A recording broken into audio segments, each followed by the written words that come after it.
नमस्कार दोस्तों, स्वागत है आपका अपने इस YouTube चैनल पशुपालन विज्ञान A to Z पर। आज मैं आपको उन सभी कारणों के बारे में बताऊंगा जिनकी वजह से गाय भैंस ब्याने के 100 दिन के अंदर गर्भधारण नहीं करती। ये बहुत ज़रूरी है दोस्तों। आपको अगर मुनाफे में रहना है तो 80 से 100 दिन के बीच में आपकी गाय भैंस को गर्भधारण कर लेना चाहिए। लेकिन कुछ कारण हैं जिनके कारण ये दिक्कत आती है और पशु को गर्भधारण नहीं कर सकता, वो रिपीट कर जाता है। इनमें नंबर 1 जो कारण है दोस्तों, वो है बच्चादानी में इन्फेक्शन होना, यूट्रस का इन्फेक्शन। यह इन्फेक्शन ब्याने के बाद कठिनाई होने से, जैसे डिस्टोकिया होता है, ब्याते वक्त ज़्यादा जोर लगाना पड़ता है, खींचना पड़ता है, अंदर हाथ जाता है निकालने के लिए, उसकी वजह से हो सकता है। जेर के अटकने के कारण हो सकता है। यह इन्फेक्शन इन्फेक्टेड सांड के लगने से होता है, और या फिर एआई करने के दौरान अंदर घाव हो जाए, जैसे पशु ज़्यादा कूदने लग जाए, अच्छे तरीके से कंट्रोल ना कर रखा हो, तो भी इन्फेक्शन के चांसेस होते हैं। ये गाय भैंस के गर्भ ठहरने का मेन कारण है दोस्तों। इन्फेक्शन अगर होगा तो गर्भ नहीं ठहरेगा, कोई चांस नहीं है।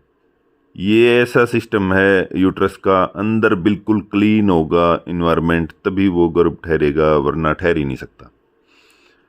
इससे तार साफ नहीं आता पशु का, या तो डिस्चार्ज में सफ़ेद छिछड़े से आएंगे, या पूरा गड्ढा दही जैसा आता है डिस्चार्ज। ऐसा दिखे तो समझ जाना इन्फेक्शन हो गया है। ऐसे पशु का सही से इलाज करवाना पड़ेगा, तभी गर्भधारण होगा। नंबर 2 है दोस्तों हार्मोनल इम्बैलेंसेस। गर्भधारण के लिए यह भी बहुत ज़रूरी है कि ज़रूरी हार्मोन जैसे प्रोजेस्टेरोन, एस्ट्रोजन, प्रोलैक्टिन, ये सही समय पर सही लेवल में बॉडी में रहें। एस्ट्रोजन हार्मोन पशु के गर्मी के लक्षणों के लिए जिम्मेदार है। प्रोजेस्टेरोन गर्भावस्था को बनाए रखता है। कई बार इसकी कमी से अबॉर्शन हो जाता है। अगर ये कम होगा अपने लेवल से तो ठहरेगी और वो रिपीट कर जाएगी। प्रोलैक्टिन हार्मोन जो होता है, ये दूध बनाने के लिए होता है। ये ज़्यादा हो तो पशु को गर्मी में आने में दिक्कत पैदा कर सकता है, इसलिए इसका लेवल हिसाब से ही रहना चाहिए। तीसरा, राशन चारे की कमी होती है दोस्तों। बैलेंस्ड राशन, जिस पशु को सभी खनिज, विटामिन, ऊर्जा और प्रोटीन पूरे मिलें, ऐसा राशन न हो तो पशु का साइकिल समय पर नहीं आएगा, उसे ठहरने में दिक्कत होगी। ज़्यादा बॉडी वेट में कमी आएगी तो भी पशु गर्भधारण नहीं करेगा। इसलिए अच्छा राशन पशु को दें। पेट के कीड़ों की दवा और खनिज मिश्रण रोजाना दें। नंबर 4 है एआई का समय व सीमन क्वालिटी। ये सबसे ज़रूरी पॉइंट है दोस्तों, मेन पॉइंट है। एक तो भैंस में साइलेंट हीट होती है ज़्यादा, ऊपर से लोगों के पास आजकल पशुओं के लिए समय कम हो गया है, इसलिए समय पर हीट का पता ही नहीं चलता, और एआई समय पर नहीं होती। दूसरा, अगर सीमन क्वालिटी अच्छी न हो या सिलेंडर में गैस का लेवल ही कम हो तो उसमें सीमन खराब हो जाता है, उसका कोई फ़ायदा नहीं होता रखवाने का। उसके बाद सीमन को जो थाइंग की प्रोसेस होती है वो सही रहनी चाहिए। 30-40 सेकेंड 35 डिग्री के पानी में वो रखा जाता है, अच्छे से ड्राई करके गन में लोड करके एक एक्सपीरियंस्ड एआई वर्कर या डॉक्टर से उसको रखवाना चाहिए, तभी गाय भैंस के गर्भधारण के चांसेस ज़्यादा होंगे।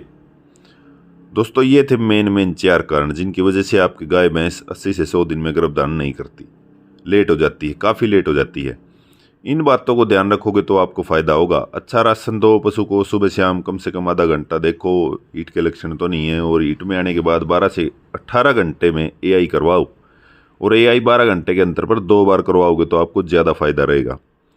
जिस पशु को इन्फेक्शन के लक्षण हो रहे हैं उसको दवाई दिलवाने के साथ साथ आप 30 ग्राम हल्दी रोज गुड़ के साथ ज़रूर दें, सप्ताह 10 दिन, वो उसको ज़्यादा काम करेगा। और थोड़ा बहुत इन्फेक्शन होगा तो ये हल्दी अपने आप ही उसको ख़त्म कर देगी, खुद भी एक अच्छी एंटीबायोटिक है, नेचुरल एंटीबायोटिक। और जो डिटेल में अगर इलाज आपको चाहिए, कमेंट बॉक्स में आप लिख सकते हैं, मैं अलग वीडियो में डिटेल में इसका इलाज आपको बता दूंगा। आज की वीडियो में दोस्तों इतना ही, मिलते हैं अगली वीडियो में, तब तक के लिए नमस्कार, धन्यवाद।